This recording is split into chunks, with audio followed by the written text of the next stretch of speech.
Hello everyone, welcome to जेनीट education. My name is Pratiksha Tamrakar और हम कर रहे थे class 11th chemistry chapter number 2 structure of atom. तो स्ट्रक्चर ऑफ एटम में लास्ट लेक्चर में हमने बोर्स मॉडल देख लिया था और जैसा कि मैंने कहा था कि जब हम बोर्स मॉडल कंप्लीट कर लेंगे तब मैं आपको complete line spectrum of hydrogen explain करने वाली हूँ। तो आज के इस लेक्चर में हमारा टॉपिक है लाइन स्पेक्ट्रम ऑफ हाइड्रोजन की हाइड्रोजन में इतनी सारी लाइंस क्यों मिल रही थी, इतनी ग्रुप ऑफ लाइंस हमें क्यों मिल रही थी, डिफरेंट सी रीजंस में मिल रही थी हमें लाइंस। तो यही आज का हमारा टॉपिक है। हम देखने वाले लाइन स्पेक्ट्रम ऑफ हाइड्रोजन की हाइड्रोजन में इतने सारे लाइंस क्यों मिलते हैं, फिर उनका वेवलेंथ वगैरह कैसे डिसाइड किया जाता है, कैसे उन्हें फाइंड किया जाता है और इस पर बेस कुछ न्यूमेरिकल्स देखने वाले हैं। क्लियर?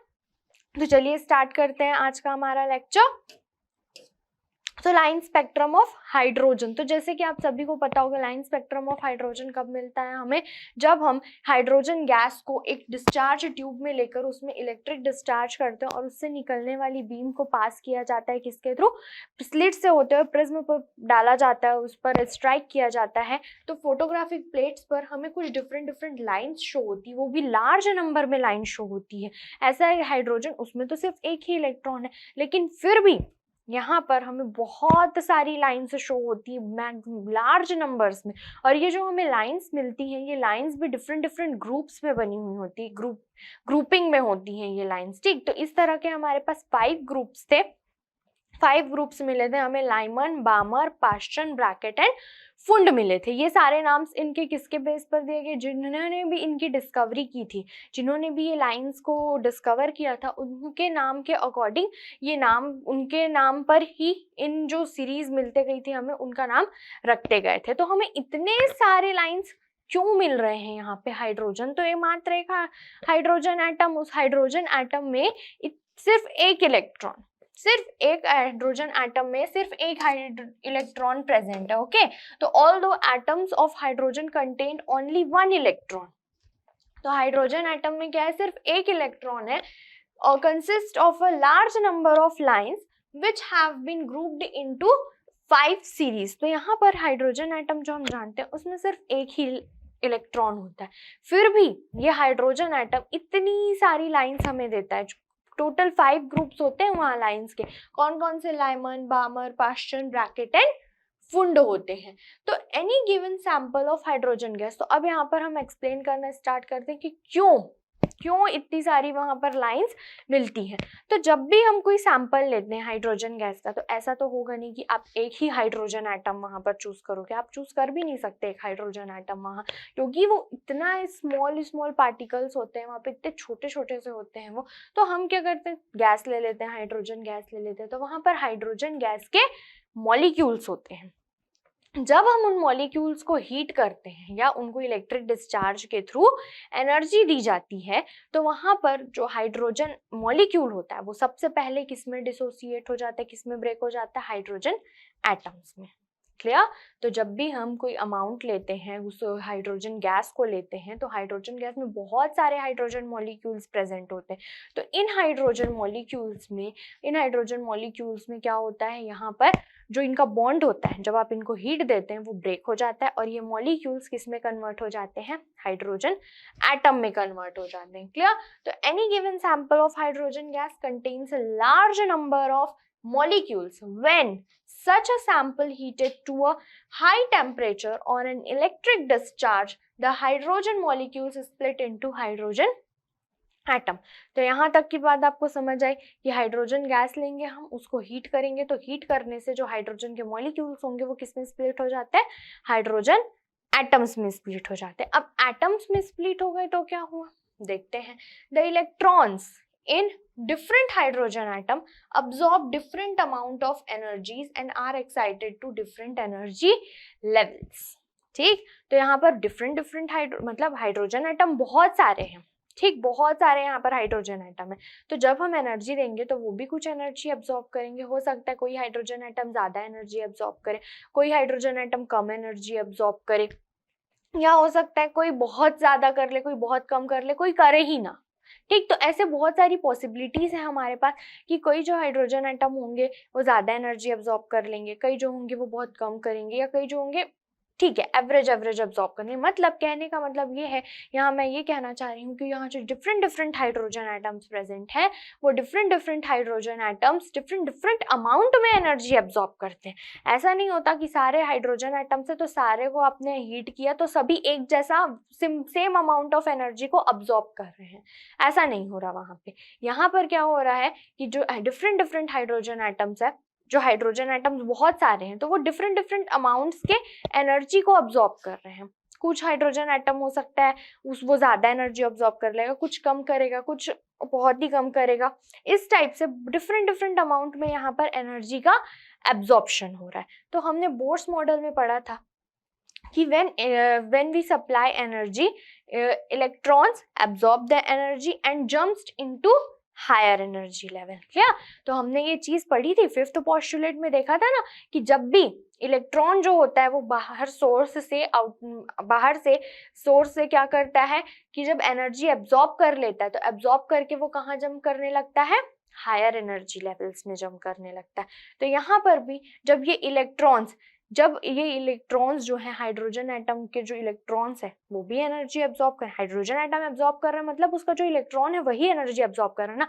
तो ये इलेक्ट्रॉन जब एनर्जी को एब्जॉर्ब कर लेगा, एनर्जी एब्जॉर्ब करके कहाँ चले जाएंगे, हायर एनर्जी लेवल्स में चले जाएंगे। क्लियर? तो जो ज्यादा एनर्जी एब्जॉर्ब किया होगा वो ज्यादा हायर लेवल में चले जाएगा, जो कम एनर्जी एब्जॉर्ब किया होगा वो थोड़े कम एनर्जी लेवल्स में चले जाएंगे। क्लियर? यहाँ तक आपको क्लियर हुआ कि हाइड्रोजन मॉलिक्यूल किस में स्प्लिट हो जाता है, एटम्स में। एटम्स जो होते हैं वो डिफरेंट अमाउंट में एनर्जी को एब्जॉर्ब करते हैं। अब ये जो एनर्जी एब्जॉर्ब करते हैं तो एनर्जी एब्जॉर्ब करने के बाद क्या होगा कि ये एक्साइटेड हो जाएंगे, उनके पास अब ज्यादा एनर्जी आ गई। अब ज्यादा एनर्जी आ गई तो वो कम जगह कम एनर्जी वाले लेवल में थोड़ी ना रहना चाहेंगे, वो कहाँ चले जाएंगे, हायर एनर्जी लेवल में चले जाएंगे। Clear? For example the electrons in some atoms are excited to second energy level while in others may be promoted to third, fourth, fifth energy levels. जहां पर हम देखते हैं,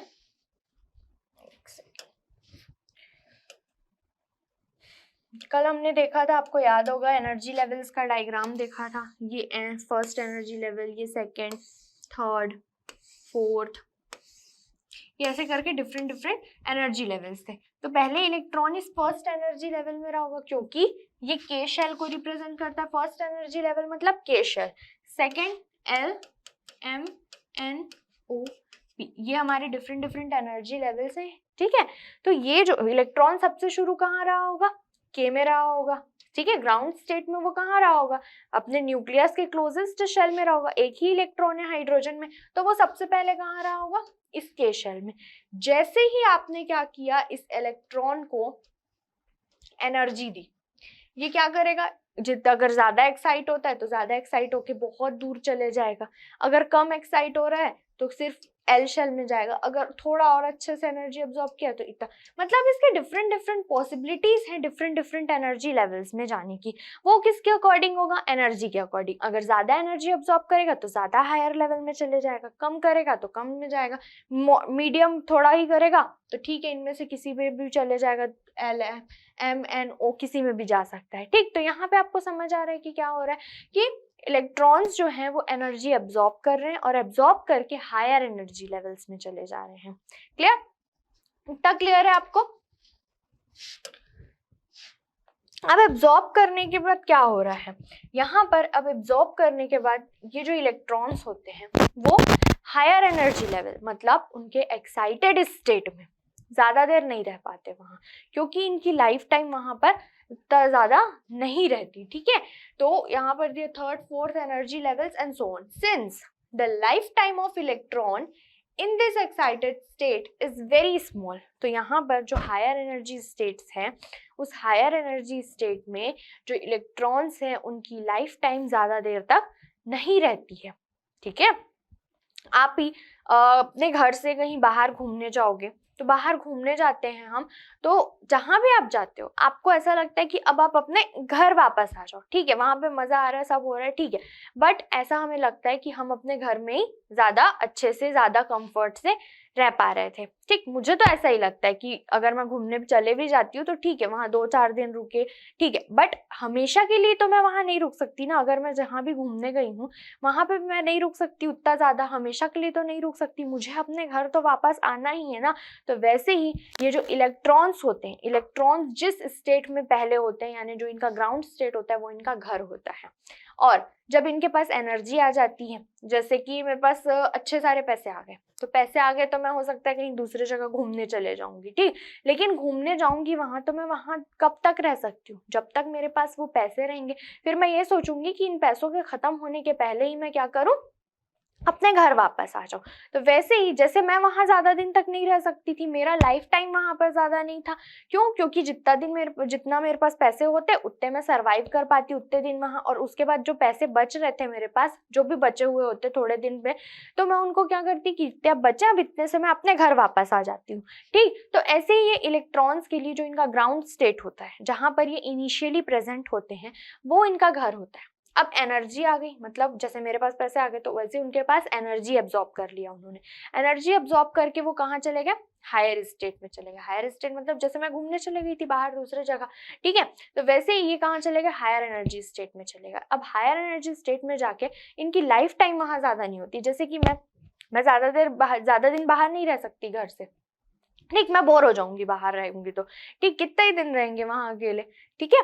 तो वैसे ही ये इलेक्ट्रॉन्स भी जो है इनकी हायर एनर्जी स्टेट में, एक्साइटेड स्टेट में, ये ज्यादा देर तक नहीं रह सकते, इनकी लाइफ टाइम वहां पर बिल्कुल नहीं होती, बहुत ही कम होती है इनकी लाइफ टाइम। तो ये क्या करते हैं, तुरंत अपना कहाँ आते हैं, जितनी एनर्जी है, जितना उन्होंने लिया है, जितना एनर्जी अब्सॉर्ब किया है, उतनी ही एनर्जी वो क्या करेंगे, एमिट कर देंगे। अब एमिट करेंगे और एमिट करके कहाँ आ जाएंगे, अपने ग्राउंड स्टेट में आना चाहेंगे, डिफरेंट एनर्जी लेवल्स पे। Does different excited electrons adopt different routes to return to various lower energy levels और the ground state.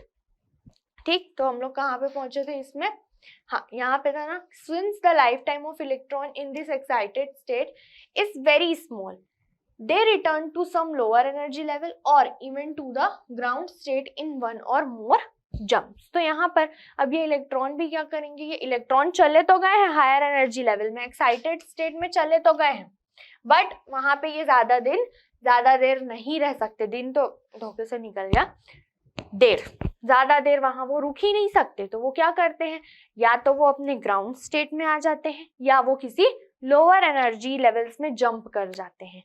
Clear.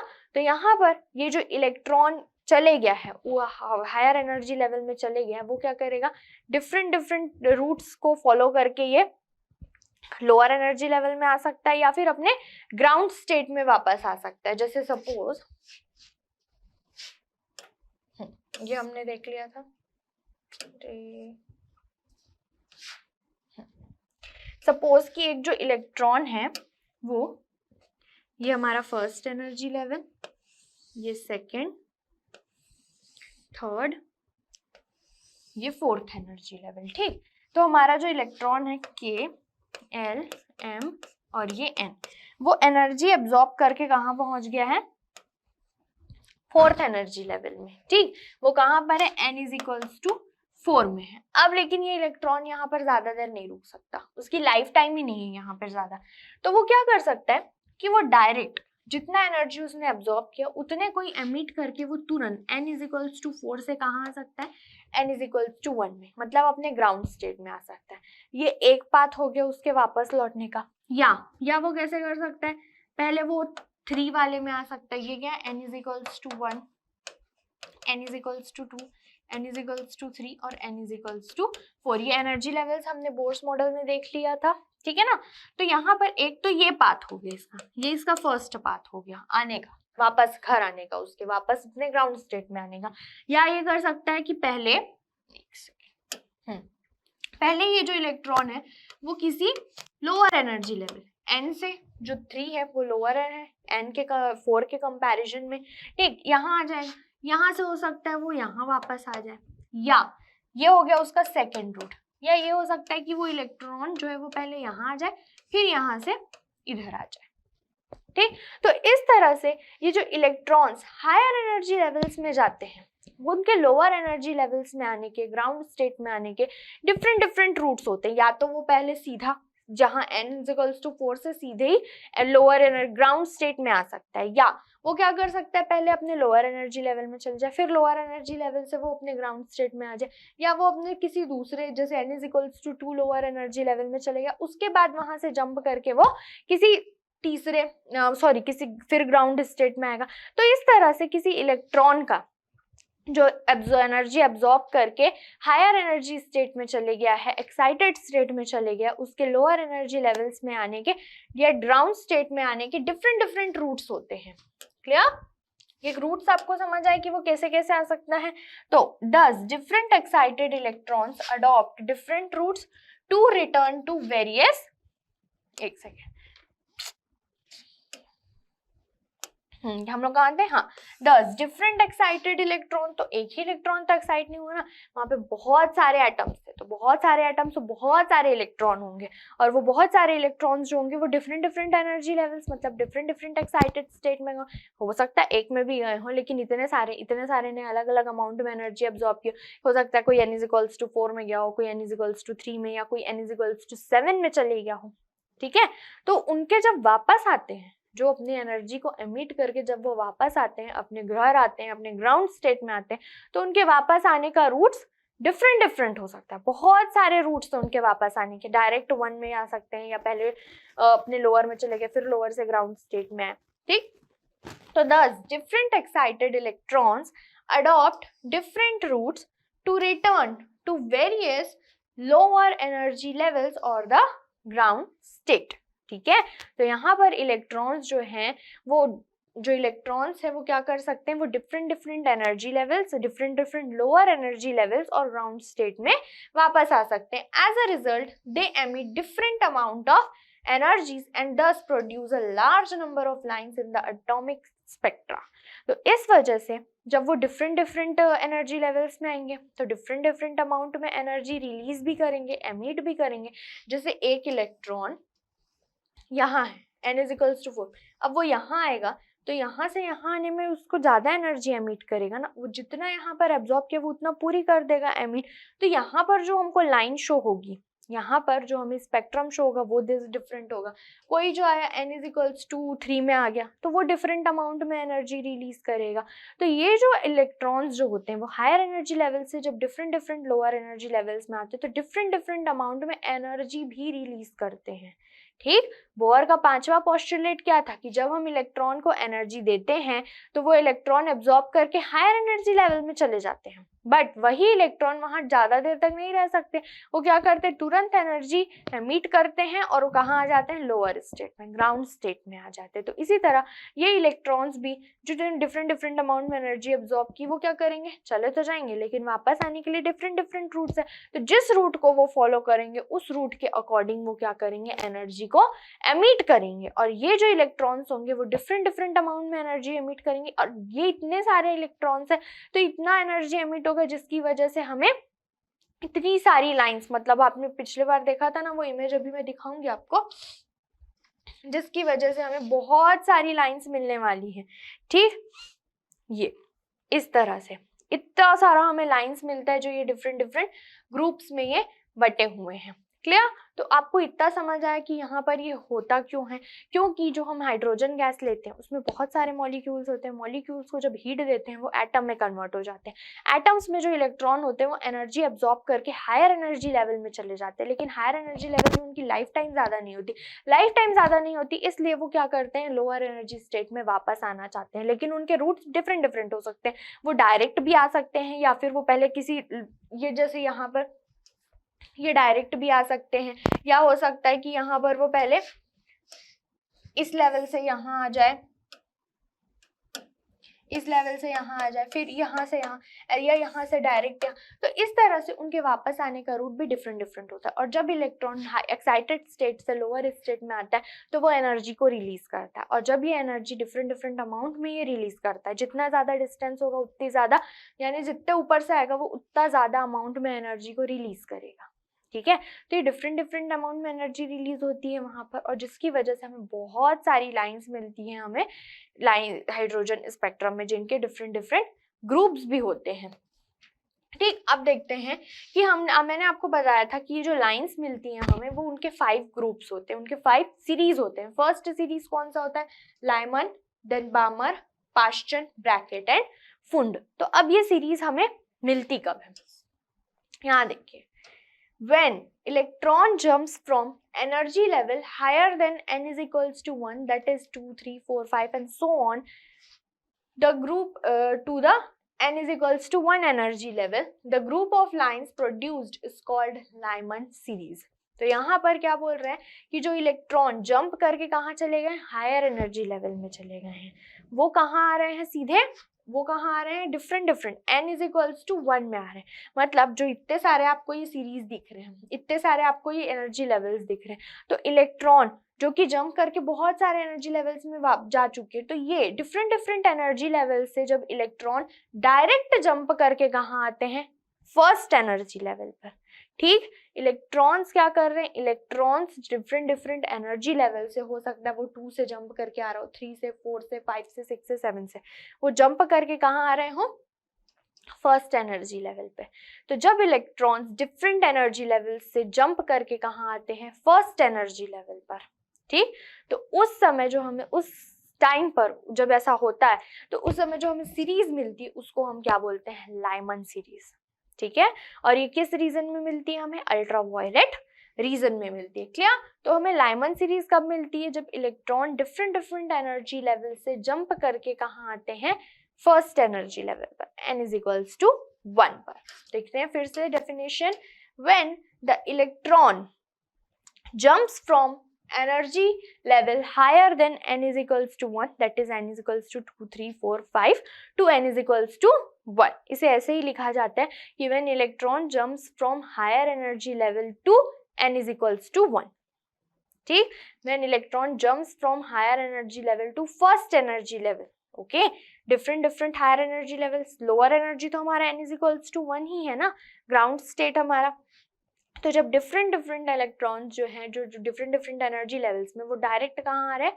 Ground state में आ रहे हैं। मतलब n इज इक्वल्स टू 1 पे आ रहे हैं। कहाँ से?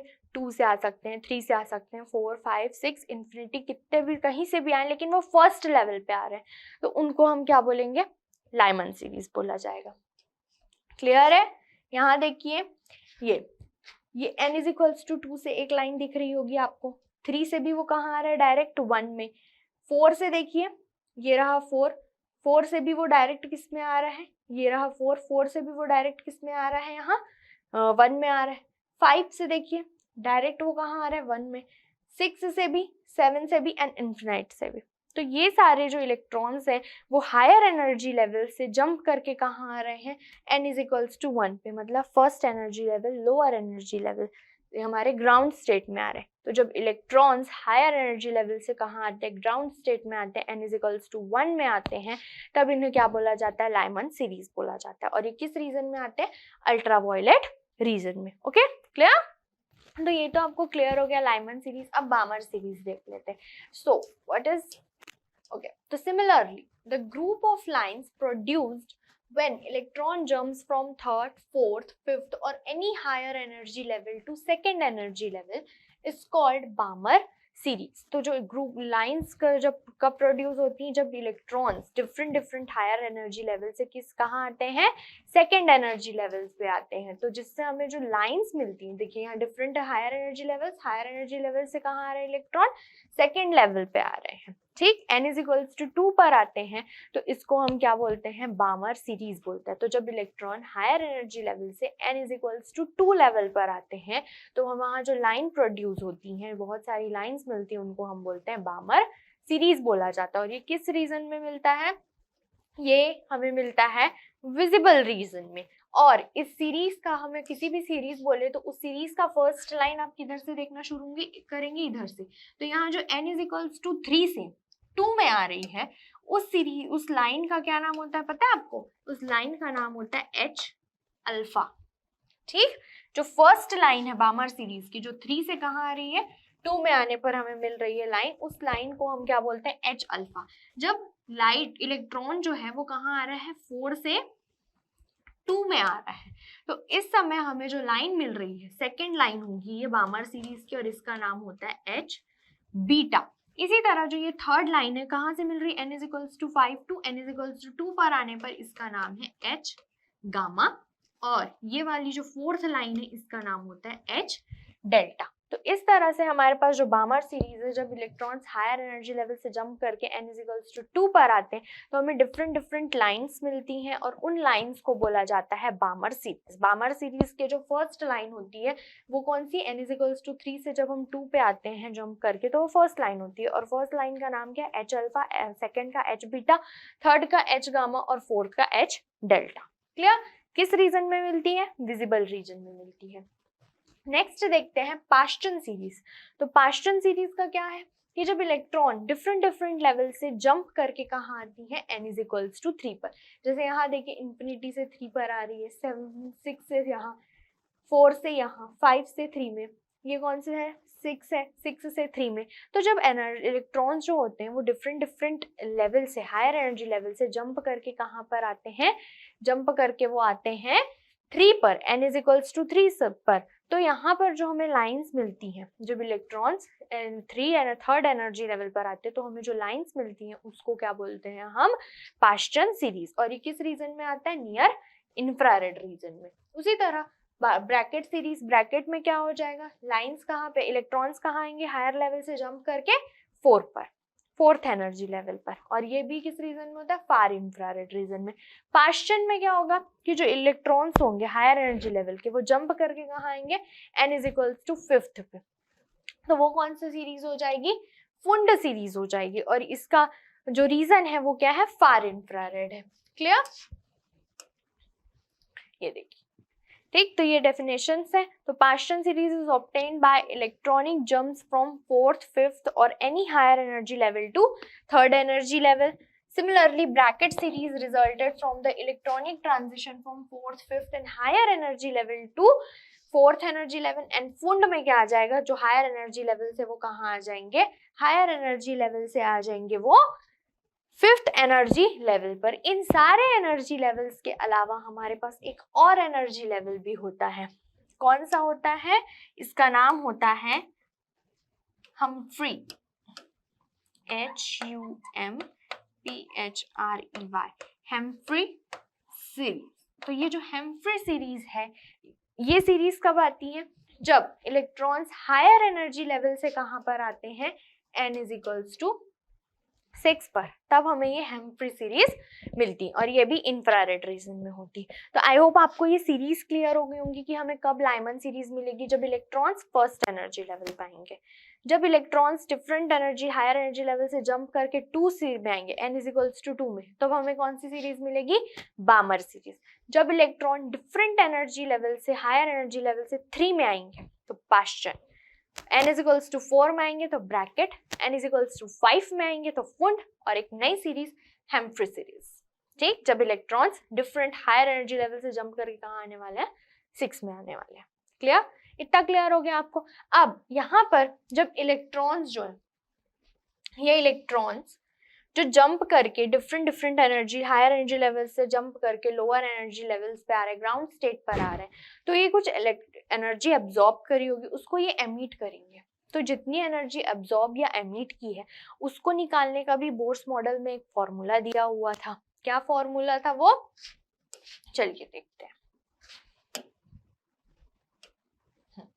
फॉर्मूला क्या था, आपको याद है, डेल्टा ई, एक सेकेंड, फॉर्मूला था हमारे पास, delta E is equals to E2 minus E1। E2 का क्या था, जो हायर एनर्जी लेवल था, उस हायर एनर्जी लेवल की एनर्जी, और E1 क्या था, जो लोअर एनर्जी लेवल, जिस लेवल में वो वापस आ रहे हैं उसकी एनर्जी। तो इसे हम कैसे लिख सकते हैं, delta E is equals to EF। EF मतलब जो वो फाइनल जिस एनर्जी लेवल पे गया था और इनिशियली जिस लेवल पे था, यानी कि इलेक्ट्रॉन यहाँ से यहाँ गया तो ये वाला जो जिस एनर्जी लेवल पे था वो आई, और जहां पे पहुंचा वो क्या हो गया, फाइनल एनर्जी लेवल।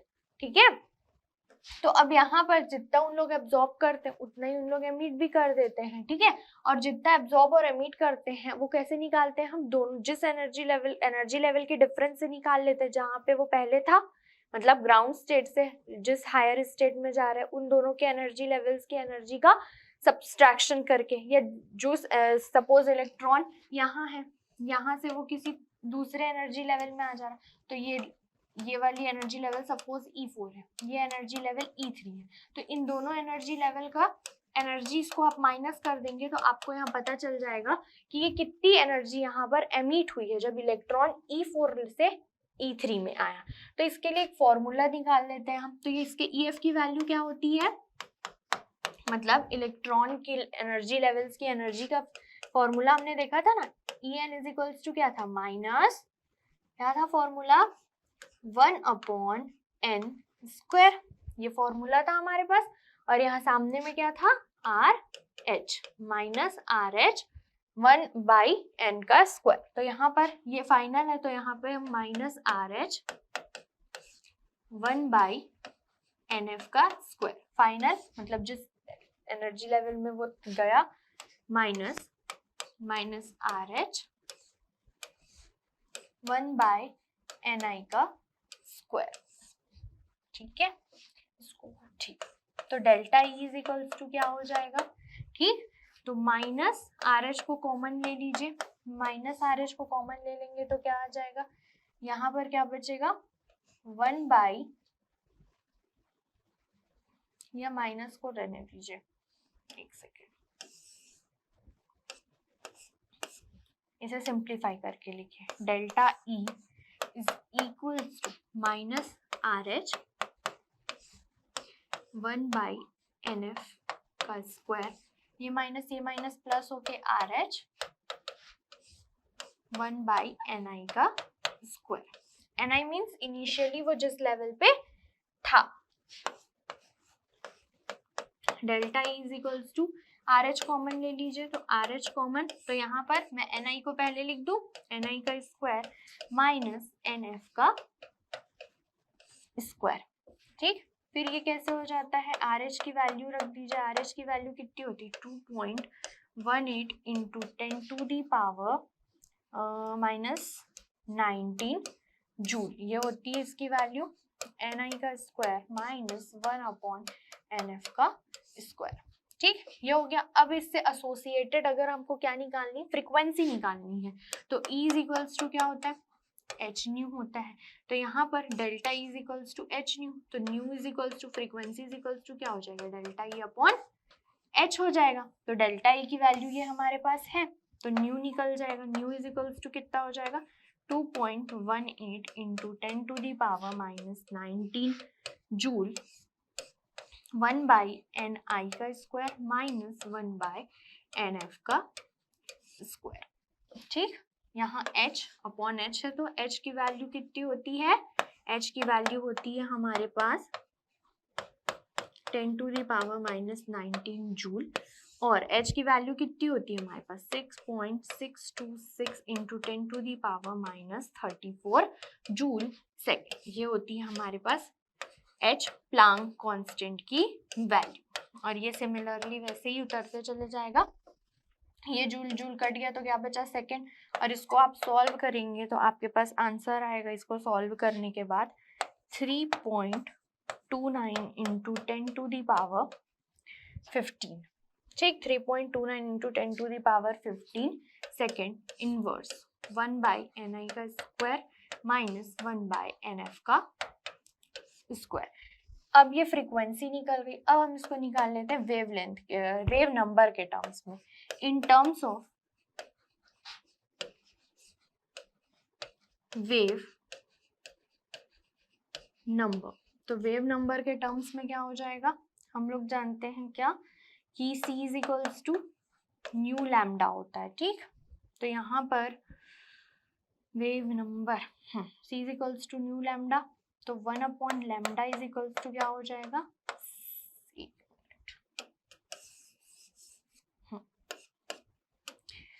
हमें क्या चाहिए 1 लैम्डा, तो 1 lambda is equals to nu by c, ठीक। और 1 लैम्डा को ही हम क्या बोलते हैं, 1 लैम्डा इज इक्वल्स टू कितना होता है, न्यू बार होता है, ठीक। और 1 lambda is equals to nu by c, मतलब frequency by velocity of electron. तो यहाँ पर ये न्यू हमारे पास है फ्रीक्वेंसी की, ये फ्रीक्वेंसी के लिए पता है। तो अब वेव नंबर के लिए क्या हो जाएगा, nu bar is equals to 1 lambda is equals to 1 lambda is equals to nu by c. तो न्यू की वैल्यू कितनी है 3.29 into 10 to the power 15 second inverse upon c की वैल्यू कितनी होती है 3.8 into 10 to the power 8 metre per second. यहाँ पर 1/ni का स्क्वायर माइनस 1/nf का स्क्वायर, ठीक। ni क्या है यहाँ पर, लोअर एनर्जी लेवल है, nf क्या है, हायर एनर्जी लेवल है। क्लियर, ये इससे ज्यादा क्लियर होगा आपको, ठीक। तो अब जब आप इसे सॉल्व करेंगे तो आपके पास आता है 1.09677 into 10 to the power 7 1/ni का स्क्वायर माइनस 1/nf का स्क्वायर मीटर इनवर्स। तो इस फॉर्मूले का हम यूज करते हैं किसी भी जो सीरीज है, किसी भी सीरीज की वेवलेंथ निकालना है, उसका वेव नंबर निकालना है, फ्रीक्वेंसी निकालनी है, तो हम इस फॉर्मूले का यूज करके हम क्या करते हैं, उसके वैल्यूज निकाल सकते हैं। ये फॉर्मूला हमने पहले भी देखा हुआ था, ठीक। तो ये मीटर इनवर्स, और अगर इसको आप सेंटीमीटर में लिखेंगे तो सिर्फ कितना आ जाएगा 1.109677 आ जाएगा, ठीक। अगर इसको हम सेंटीमीटर्स में लिखना चाहेंगे तो ये कितना आ जाएगा 1.09677 इंटू 1/n1 ni का स्क्वायर माइनस 1/nf का स्क्वायर सेंटीमीटर इनवर्स में, ठीक है। क्लियर, ये मीटर्स के लिए फॉर्मूला, ये सेंटीमीटर में अगर आपको निकालना है वैल्यू, ठीक। तो इस फॉर्मूले का यूज हम करते हैं किसके लिए, उसकी वेवलेंथ निकालने के लिए, फ्रीक्वेंसी निकालने के लिए, वेव नंबर कैलकुलेट करने के लिए। कई जगह पर आपको यहाँ पर ये क्या लिखा होगा 1/n1 का स्क्वायर माइनस 1/n2 का स्क्वायर। तो n1 हो या ni हो, वो कौन सा स्टेट होगा, लोअर एनर्जी लेवल, ठीक, लोअर एनर्जी लेवल। और अगर यहाँ पर NF या N2 लिखा है, इसका मतलब वो कौन सा, एक्साइटेड या और हायर एनर्जी लेवल, ठीक। तो इसी को हम कैसे लिख देते हैं, फाइनली ये फॉर्मूला आ जाता है RH 1/ni का स्क्वायर माइनस 1/nf का स्क्वायर। इस तरह से हम इसे लिख सकते, ठीक, न्यू बार। क्लियर, इतना क्लियर है आपको। अब चलिए इस पर हम कुछ न्यूमेरिकल सॉल्व कर लेते हैं। उसके पहले एक और चीज, ये सीरीज क्लियर थी ना, अब इसके बाद तो लाइन स्पेक्ट्रम आपको क्लियर हो गया होगा। मैंने बताया था कि ये n = 1 2 3 4, हम ये देखेंगे क्यों ऐसा होता है।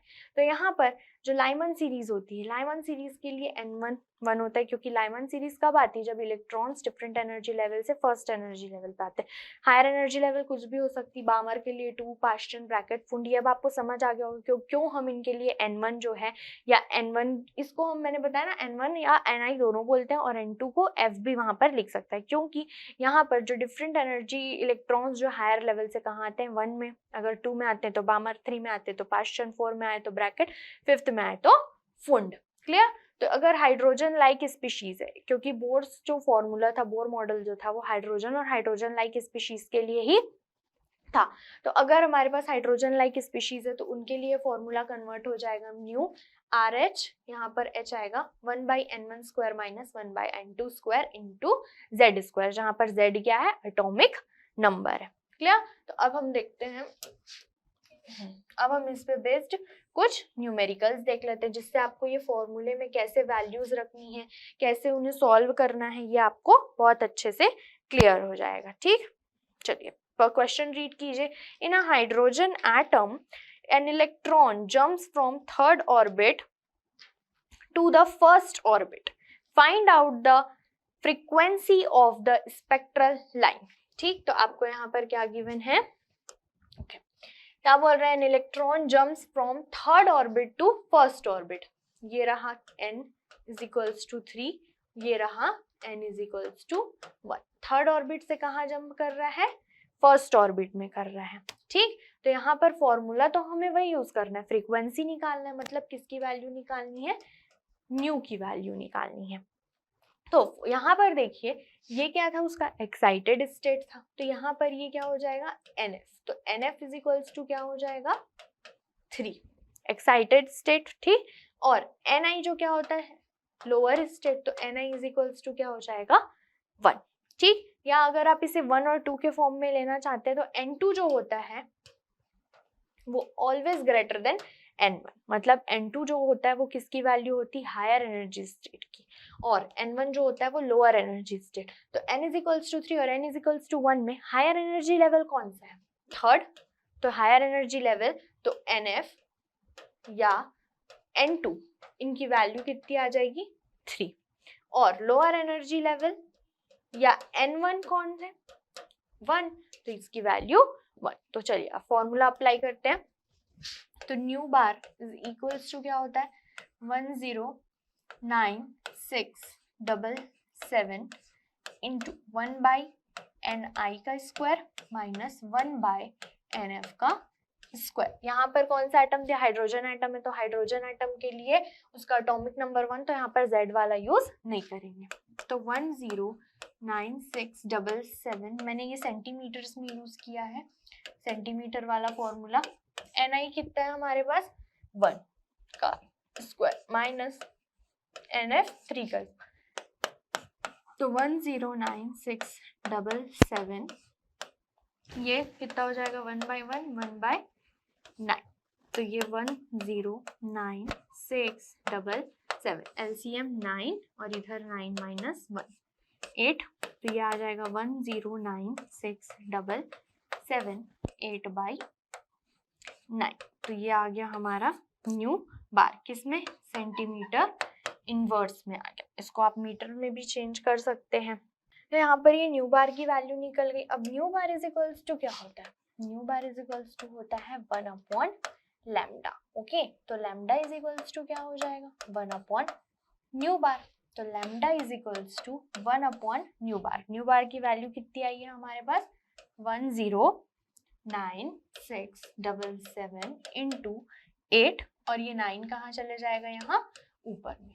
और ये सेंटीमीटर इनवर्स, तो ये क्या हो जाएगा? सेंटीमीटर. तो ये हमारे पास लैम्डा की वैल्यू आ गई कितनी? सेंटीमीटर्स में. अब इसको मीटर्स में चेंज कर लीजिए. तो मीटर्स में चेंज करेंगे तो 100 से डिवाइड करेंगे, तो यहाँ मैं 10 टू द पावर -2 ऊपर में लिख देती हूँ. और ये आ गया 9677 इंटू 8. और जब आप इसे सॉल्व करेंगे तो आपके पास आंसर आएगा 1.0257 into 10 to the power -7 metre. तो ये हमारे पास लैम्डा की वैल्यू आ गई. अब मैं इधर इसको साफ क्लियर कर देती हूँ. ठीक, अब हमारे पास हमें निकालना क्या था? फ्रीक्वेंसी निकालनी थी ना. तो फ्रीक्वेंसी इज इक्वल्स टू क्या होता है? C इज इक्वल्स टू होता है न्यू लैम्डा. तो हमें न्यू निकालना है, तो न्यू इज इक्वल्स टू क्या हो जाएगा? C upon lambda. तो C की वैल्यू क्या होती है? 3 into 10 to the power 8 metre per second. Okay, और लैम्डा की वैल्यू कितनी आई है हमारे पास? ये 1.0257 इंटू 10 टू द पावर -7. ठीक, मीटर. तो ये आप इसको सॉल्व करेंगे तो ये कितना हो जाएगा? ये तो दिख ही रहा है कि इंटू 10 टू द पावर 15. ठीक, और इसे सॉल्व करने के बाद आपके पास आंसर आएगा 2.9248 इंटू 10 टू द पावर 15. ये मीटर मीटर कैंसिल, तो ये सेकेंड इनवर्स. तो फाइनली हमारे पास फ्रीक्वेंसी कितनी आ गई? 2.9248 into 10 to the power 15 hertz. और ये है हमारा आंसर. तो मेन हमें यूज किसको किया? ये वही NF वाले फॉर्मूले को. क्लियर? तो अब नेक्स्ट क्वेश्चन देख लेते हैं हम. तो नेक्स्ट क्वेश्चन इसे आप नोट कर लीजिए. ले लिया स्क्रीनशॉट? ओके, चलिए नेक्स्ट क्वेश्चन पे आते हैं हम.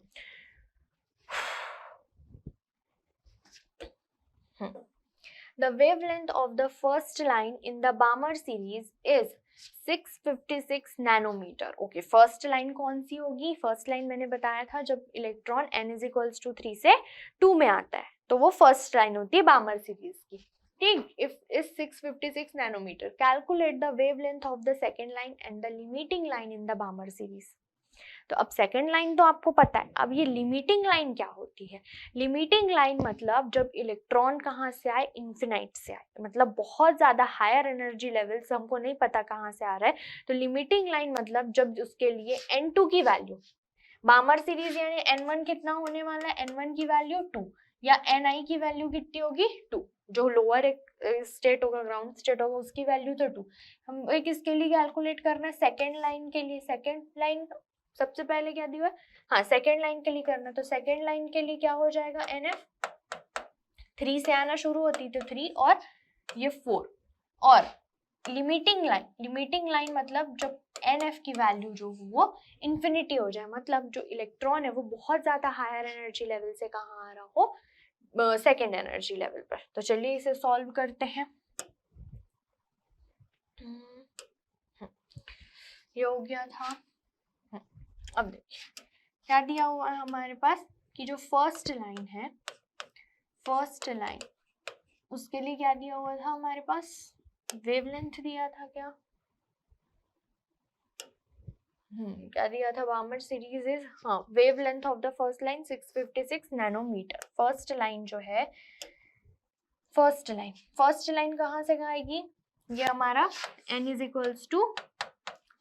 इससे ये 3 4 5, तो ये n=3, ये n=4. तो जब 3 से इलेक्ट्रॉन जंप करके 2 में आता है तो वो होता है फर्स्ट लाइन ऑफ बामर सीरीज. तो यहाँ पर उसके लिए वेवलेंथ दिया हुआ है कितना? 656 नैनोमीटर. ये गिवन है हमारे पास. अब 656 नैनोमीटर गिवन है, ठीक है.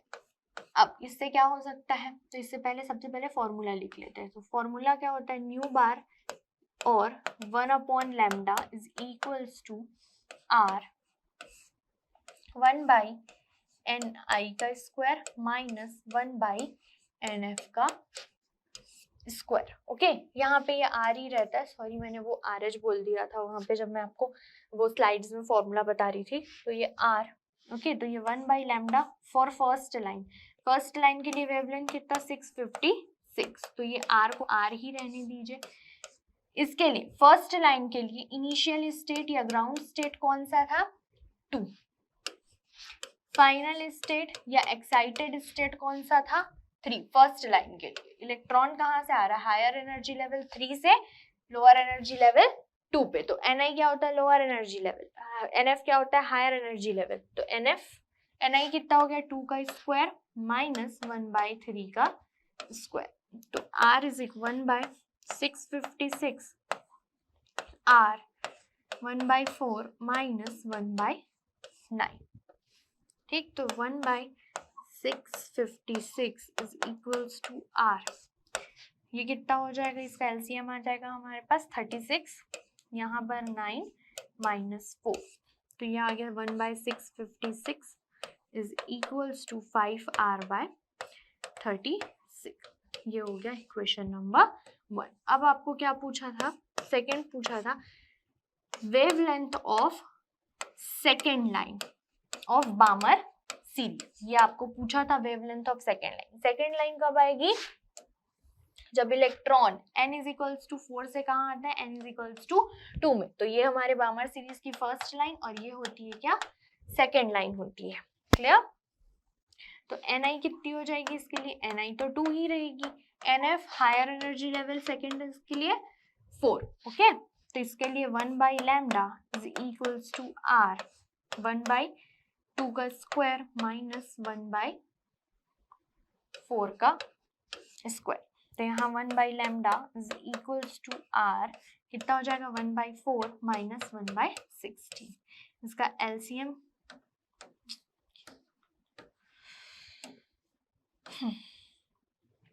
1/λ is equals to R. LCM ले लीजिए 16. ये कितने टाइम्स में चले जाएगा? 4 माइनस 1.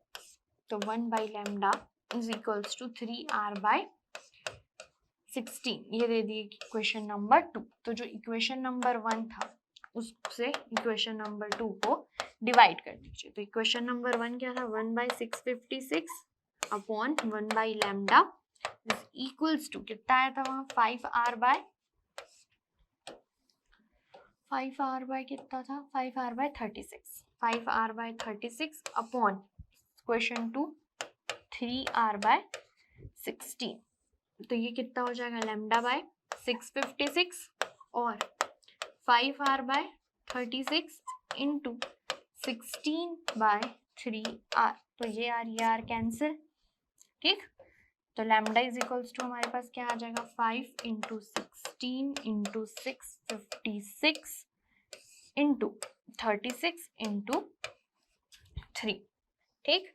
तो इससे जब आप कैलकुलेट करेंगे तो कितना आने वाला है हमारे पास, ये तो 4 और ये 9 टाइम्स में, तो ये क्या आ गया 20 इंटू 656 डिवाइडेड बाई 27। ये आ जाएगा आपके पास, या आप करेंगे तो 485.9 नैनोमीटर। ये नैनोमीटर क्यों लिखा है मैंने, क्योंकि जो इनिशियली जो हमें स्पेक्ट्रल लाइन दिया हुआ था उसके वेवलेंथ नैनोमीटर में था, तो ये पूरा कैलकुलेशन भी अभी नैनोमीटर्स में हुआ है, ठीक। नेक्स्ट क्या पूछा था, वेवलेंथ ऑफ लिमिटिंग लाइन। तो लिमिटिंग लाइन मतलब जो हायर एनर्जी लेवल है वो क्या है, इन्फिनिटी है, इन्फिनाइट, ओके। तो इसके लिए इनिशियल या लोअर एनर्जी लेवल तो बामर सीरीज के लिए 2 ही रहेगा, फाइनल इन्फिनाइट, ओके। तो यहाँ पर 1/लैम्डा is equals to r 1/ni का स्क्वायर माइनस 1/nf का स्क्वायर। तो 1/लैम्डा r की वैल्यू भी नहीं रखते, वो कैंसिल हो जाएगा, ni तो यहाँ पर 2 का स्क्वायर मतलब 4 और ये इंफिनिटी का स्क्वायर, तो 1/इन्फिनाइट कितना होता है 0, तो 1/लैम्डा इज इक्वल्स टू r, तो ये आ गया 1/4 और ये 0, तो ये 1/लैम्डा इज इक्वल्स टू r/4, ये आ गया हमारे पास, ये हो गई थर्ड इक्वेशन। तो 1 को डिवाइड कर दीजिए किससे, थर्ड से। तो 1 क्या था 1/656 डिवाइडेड बाई 1/लैम्डा is equals to 5r/36 divided by r/4। तो lambda by 656 is equals to 5r/36 into 4/r।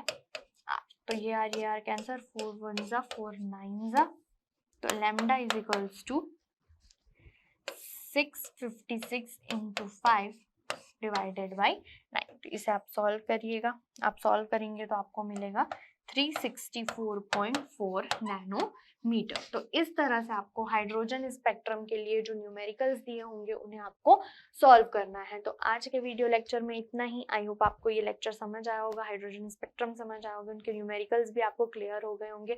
जो स्टूडेंट्स होते हैं उन्हें मोस्टली डाउट होता है कि ये Ni और NF या N1 या N2 किसको लें। तो NF या N2 जो होता है वो हायर एनर्जी लेवल को आपको चूज करना है और N1 जो होता है वो आपको लोअर एनर्जी लेवल को चूज करना है, और बाकी तो फिर उसमें कुछ है ही नहीं। अगर इसमें अगर आपको कोई दूसरा एटम दे देता है हाइड्रोजन लाइक स्पीशीज, तो बस Z की जगह आपको वहां पर उसका एटॉमिक नंबर रखना है। क्लियर? तो आई होप आपसे अब ये न्यूमेरिकल्स क्लिप बन जाएंगे, और अगर आपको और भी कुछ डाउट होता है तो आप हमसे कमेंट सेक्शन में पूछ सकते हैं। और अगर वीडियो पसंद आया तो वीडियो को लाइक शेयर और सब्सक्राइब जरूर कीजिएगा। और आज के वीडियो में इतना ही, मिलते हैं नेक्स्ट वीडियो लेक्चर में एक नए टॉपिक के साथ। Thank you.